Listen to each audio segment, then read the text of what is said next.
Welcome to our channel, ladies and gentlemen. Rigathi Gachagua and his allies are now becoming a force to reckon with. In fact, Rigathi Gachagua is now a movement because the broad-based government is just cared about Rigathi Gachagua.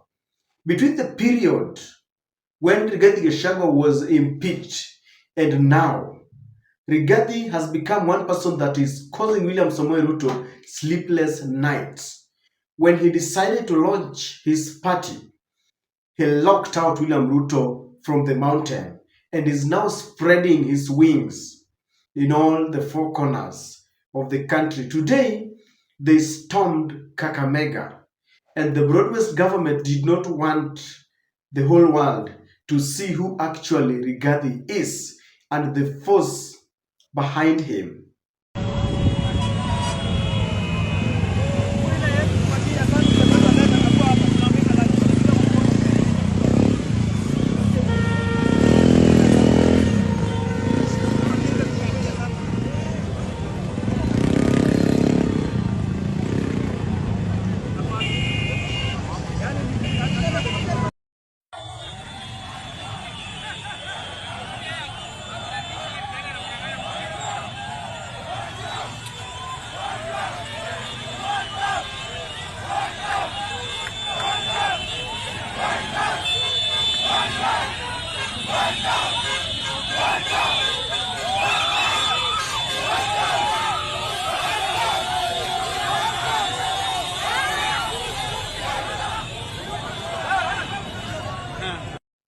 When the government realized that the people who are going to attend that rally were charged and that they were now singing one term and Ruto must go, they decided they were not going to allow William Ruto to be humiliated. And so they charged the police as usual against this crowd, and not even tear gas alone was thrown, but live bullets. And you are wondering what has gone wrong with this government.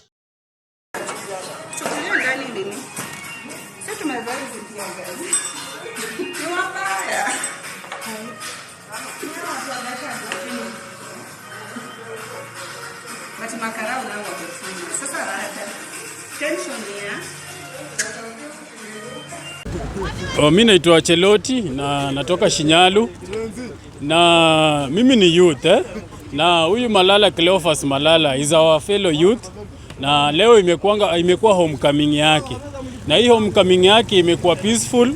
Watu wamejitokeza kwa wingi kuja kumpokea Cleophas Malala kwa sababu huku ndio kwake, huku Lurambi sub county, huku ndio anatoka. Wakati tumeanza mkutano kidogo tumetoka, Malala amefika kidogo tunaona maskari wanatokelezea na matia gas, wanaanza kuvuruga umati. Na kwa hiyo maneno hiyo tunasema wale watu ambao wanaogopa Cleophas Malala ni mileage tu wanampea, kwa na ile sympathy votes pia wanampea. Sisi tunapenda Cleo huko Kakamega County, na leo ndo alikuwa amekuja mara ya kwanza homecoming, tumkaribishe nyumbani, atuambie mambo ya DCP kutoka leo mpaka kwenda mbele. Alafu from there tuangalie launch ya DCP kikuja next month, tujue vile tutamobilize watu to join DCP. But kama government imeogopa ama watu gani wameogopa kuhandle Cleo, hiyo viko vizuri. Maskari wametumia nguvu kudisperse watu, lakini bado watu wako pamoja na Cleophas Malala, na Cleophas Malala ni wetu. Sisi tumekubali ako DCP deputy party leader, na yeye ni mwakilishi wetu wa vijana pia, wakina mama na pia wazee, tunampenda. Asante sana. Senator Medhu was showcasing and showing the live bullets and the tear gas canister that the police had using that on a crowd that is not carrying any weapon, a crowd that is going for a rally. And you wonder, surely, are we going back to the dark days? Does William Ruto really think that this is the Nyayo era where UDA or the broad-based government is the only movement that Kenyans need to listen to? When I watched the live bulletin, I was wondering, what if that was targeted at one of the officials or one of the members of parliament? Because it's easy, they can easily target Rigathi Gachagua. Rigathi has sometimes said that his life is in danger. So there is a possibility this could, target him, and they can say it was a stray bullet, washike watu hapa na pale, watudanganye investigation, and that is how it is. And William Ruto is doing a good job by ignorantly promoting Rigathi Gachagua and his allies, Rigathi and his party. But I want us to look at, why do you think William Ruto and the broad-based government is afraid of Rigathi Gachagua? That's what I want us to look at, because there seems to be a new norm, the modus operandi of just using tear gas carelessly, using live bullets carelessly. I want us to look at, why is the government afraid? Kindly subscribe to our channel if you're watching us for the first time. Click the notification bell. Please like and share our videos. Ladies and gentlemen, one of the reasons why, in fact, the main reason why Rigathi Gachagua was impeached is that he was promoting tribal politics. They said Rigathi Gachagua was only speaking on behalf of Mount Kenya. And I remember some of us were saying, surely, if they want to impeach Rigathi because of ostensibly playing tribal politics, then dereva na makanga waende, kwa sababu even in terms of appointments, the boss had appointed many Kalenjins. And so that ground that Rigathi Gachagua was playing politics was null and void. But now that Rigathi Gachagua is spreading his wings, they are also throwing tear gas and live bullets at the crowd, because Rigathi Gachagua knew exactly what he wanted. That is why he decided to make Cleopas Malala, the former UDA Secretary General, the deputy party leader. And there are people have urged Rigathi Gachagua that now that you have managed to galvanize the support of Mount Kenya, now that you have managed to lock out William Ruto from Mount Kenya, you need to start, spreading your wings so that people may look at your party as a national party. So the best thing that they decided was, let the deputy party leader start popularizing the democracy for the citizens party. And they throw tear gas and they interfere with a well-organized rally. When Rigathi Gachagua was unveiling his party, there were goons that tried to interfere with that event. So today, they throw live tear gas, live bullets, and Rigathi is trying to popularize the party so that he does not concentrate his DCP in Mount Kenya. But one thing that I need you to understand is that the whole broad-based government does not welcome the DCP. Let me explain to you why. William Ruto has always gotten a portion of votes in Western. But this time round, Malala seems to be coming very strongly. And people seem to try to resonate with this party, because William Ruto and Raila Amolo Odinga have detached themselves from the people. People feel that this is a corrupt government, a government full of wastage, and it's also dictatorial, because they don't want to hear any dissenting views. Just the other day, people felt very strongly that the police was being charged, the ESCC was being charged at the Trans Nzoia governor, George Natembeya, because of his position and stand of confronting William Ruto and telling him this is wrong. So William Ruto will lose a chunk of votes. In fact, as a matter of fact, as we speak, William Ruto is looking at Western and Nyanza to try and compensate for the votes that he lost from Mount Kenya. So he won't be very happy. Mudavadi and Wetangula are staring disparately at an emerging force in the name of Cleopas Malala. And they are afraid that Ford Kenya, and of course, I don't know, Amani National Congress is no longer there, they united with the UDA. So they're staring at a possibility of a combined force of Malala and George Natembeya ganging up together, and they will sweep away Ford Kenya, and they will also sweep away Amani National Congress, or Mudavadi and Wetangula support base is really going to be shaken. And that is why they could not allow this to happen. The other person who is really afraid of this movement is Raila Amolo Odinga. Raila has always controlled especially part of Kakamega. Wabukusu naye hawajaimpatia kura sana. But now the Maragoli and the others have always stood with Raila when he used to speak for them.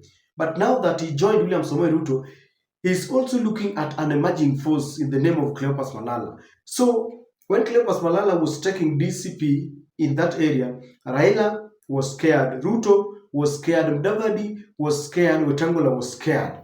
That is why on one accord, they must have, from any quarter, anybody could have called the police to go and disperse that way, whether it is William Ruto, whether Raila, or Mudavadi, or Wetangula, because they are not going to accept this. Number three, just the other day, Rigathi Gachagua had called William Ruto very strong names. Muwaji, he really said that William Ruto is the one who burnt them in Kiambaa. He called William Ruto a land grabber, and he accused William Ruto of the one who is responsible for this hotel that is being built inside Ngong Road Forest.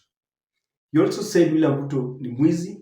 So he's called William Ruto names, and they thought if had Rigathi Gachagua managed to be there, then it was going to be fireworks. That combined force of Rigathi Gachagua hitting on this side and Cleopas Malala hitting on the other side, William Ruto was going to be exposed. So they decided we are not going to allow this because the crowd was swelling. A very organic crowd, if you ask me, not crowds that are paid. So they thought if this is the kind of rally that these people are organizing, we are not going to allow it because the first impression is very important. And I believe this was going to be the first time Malala was trying to launch this party or popularize it in the larger Western region. Cleo Malala is going to complicate matters for Ruto, for Raila, basically the broad-based government. Already, from where he sits, I believe that he might vie for the Kakamega gubernatorial position. And when he does, I don't know what the ODM is going to do. I don't know how popular the current ODM governor is, Fernandez Baraza, because Boniface Alwali is also eyeing that seat. And then DCP. That is going to be one of the very hotly contested seats. You know, Boniface Alwali is the current senator. He's very popular. People love the way he debates in the Senate. He's a force to reckon with. Malala is another one, the new kid on the block. The other time, he missed it by a whisker. Of course, the margin was just too big. He was defeated. And then Fernandez Baraza or any other ODM candidate. For Raila, he must be very careful. I don't know whether he's still going to capture the kind of following that he had or the one that he has controlled over the years. I don't know what is going to happen. So Malala is really going to complicate matters. But I also see a situation where this is going to be what I call the modus operandi. This is how William Ruto is going to operate moving forward. Tear gas and live bullets. And this is meant to scare people, both the supporters and leaders, to scare them away so that they don't attend those rallies, because a well-attended rally simply means that William Ruto is finished. So it is meant to, like that live bullet, is only meant to scare them away so that people don't attend. What watasema, hey, hapo tutauawa. You've seen the way they sent DCI Subarus to Rigathi Gachagua. You've seen the way they frustrated George Natembeya. Many people believe that even the war against corruption is being weaponized against people who don't agree with the government.